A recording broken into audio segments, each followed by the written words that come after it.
With teamwork, tape, and their own nets, members of the PDX Pickleball Club transform 2 tennis courts at Selwood Park several days a week. Because it's a social and fun game. You can do it slow-paced or very fast. An 80-year-old, they say, can hold their own on a court against a teenager in a game combining ping pong, tennis, and badminton. I've started Pickleball Malaysia, and we both went to Singapore and Tokyo to play.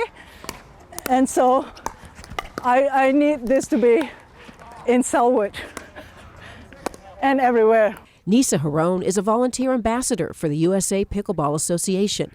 She and other members of PDX Pickleball have come up with a plan for permanent courts in Portland. In our public park system here in Portland, there's no permanent pickleball courts. We go to Lake Oswego, the beautiful courts that were just finished there. You go to Tualatin, they're all over. You go to Vancouver, they've all adopted pickleball. And here we are in this wonderful metro area with all these parks and abandoned tennis courts, and there's none. These specific courts, no one plays on. Just up the hill from their makeshift courts sit 2 old tennis courts in Upper Selwood Park. The surface, with its cracks that could turn an ankle, looks too dangerous to play on. We have enough space here to put 8 pickleball courts.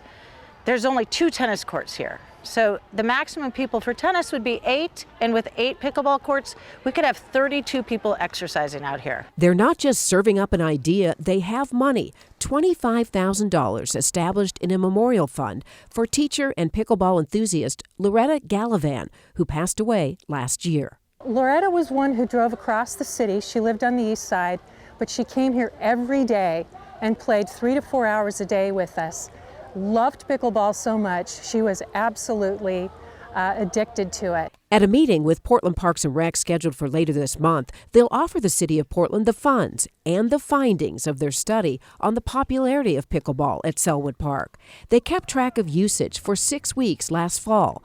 691 played pickleball compared to 24 playing tennis. So this is really central, and that has bathrooms, and they're still leaving tennis courts for the tennis players to play on. But is the research and the $25,000 enough to convince the city? Lake Oswego says their new pickleball courts cost $35,000.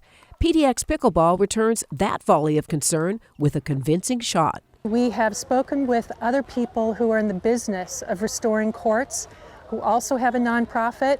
The Northwest Veterans Group is more than excited to help us restore, renovate these courts and others in the city of Portland that we've identified as great opportunities. Pickleball is a game of strategy, a combination of powerful shots and softer ones requiring finesse and patience. That same strategy is what it'll likely take from these passionate players as they wait for the city to decide if they've served up a winning game plan. We're here, we've got the money, and we can do it. Nice shot.